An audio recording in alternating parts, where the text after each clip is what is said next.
Dawid sê dit gaan goed met 'n mens, uiters goed, as jou sondes vergewe is.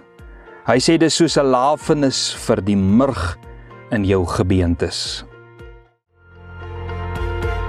Jy luister na Kort en Kragtig en ek is Fanie Meiburg. Kom ons word kragtig deur die woord.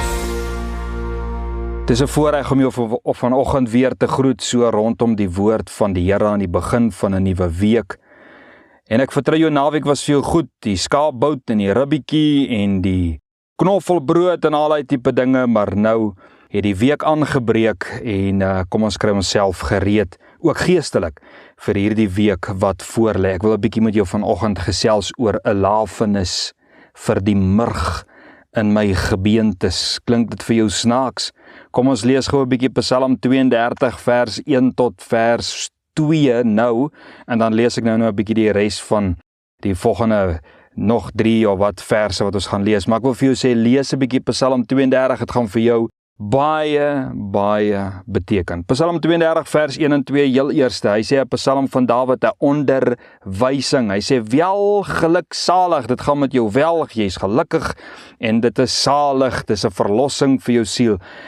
Wel geluksalig is hy wie se oortreding vergewe, wie se sonde bedek is.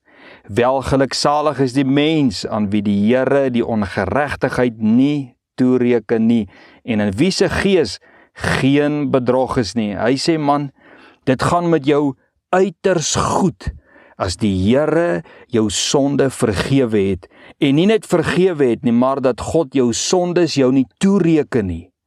Dat jy nie hoef te betaal vir jou sondes nie, met ander woorde.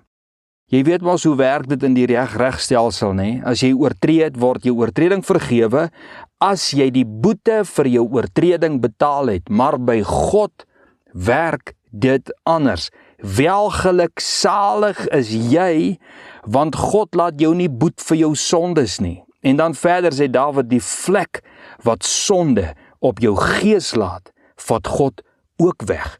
Waarlik, jy is uiters gelukkig en geseënd as God jou oortredinge en sondes vergewe en bedek het. En moenie vergeet wat Dawid nog bysê nie.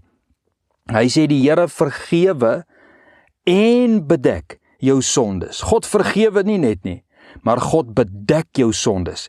Dit is om dit uit te wis, soos om die skuldbrief aan die kruishout vas te slaan. Dis verby. Dit word nie opgehaal nie. Dit word nie gehersien nie. Dit word nie weer gesien om jou op 'n latere stadium daaraan te herinner of om jou dan daaroor te veroordeel nie. Dis hoe God dinge doen, prys die Here. Kom ons lees vers 3 tot by vers 4. Hy sê, toe ek geswyg het my gebeente uitgeteer in my, en in my het gebrul die hele dag, want u hand was dag en nag swaar op my, as gevolg van my sonde, nee. My murg het verander, soos deur somergloed.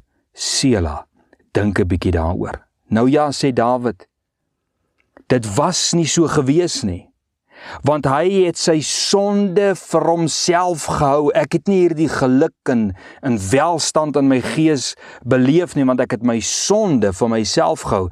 Hy sê, toe ek geswyg het, soos hy sê, beteken, hy het sy sonde nie bely nie. Hy het die sondelas, die skuld en die effek op sy gees en siel het hy self gedra, en dit het hom in siel en gees uitgeteer. Hy brei 'n bietjie uit, jy weet hierop uit daar so in vers 32, hy sê die goddelose het baie smarte, daar in hoofstuk 32 vers 10, hy sê die goddelose het baie smarte, en daai smarte het hy gedra, want hy het die sonde vir homself gehou. Sonde belaai jou met smarte. Hy sê dit het gevoel of die sondelas die murg in my gebeentes uitgedroog het. Dis wat sonde doen. Hy het so gevoel, want sê hy, die hand van God was dag en nag swaar op my gewees. Hoor mooi vanoggend.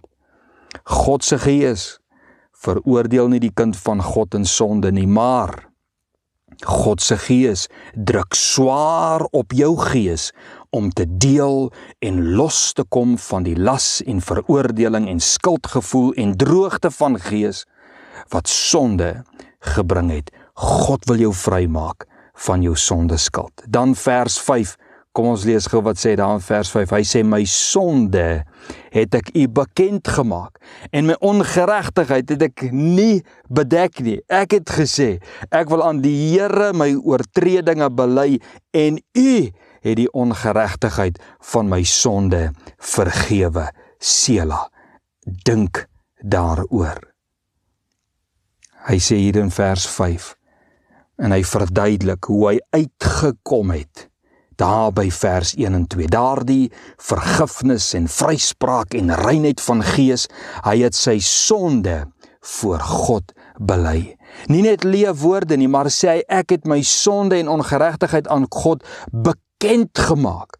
Ek het niks weggesteek vir die Here nie, en omdat ek dit gedoen het, daarom is ek vry, my siel is verkoop, my las is weg en my gees het weer kontak met my God.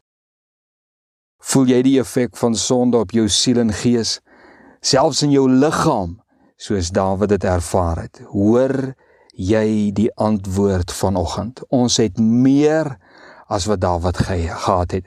Ons het 'n middelaar, ons het 'n weg, en sy naam is Jesus. Neem jou sondelas na Jesus toe. Hy het die kruis deurgemaak, sodat jy nie hoef die sonde oordeel deur te maak nie. Maar Jesus kan jou net help as jy maak soos Dawid. Ek het my sonde bely.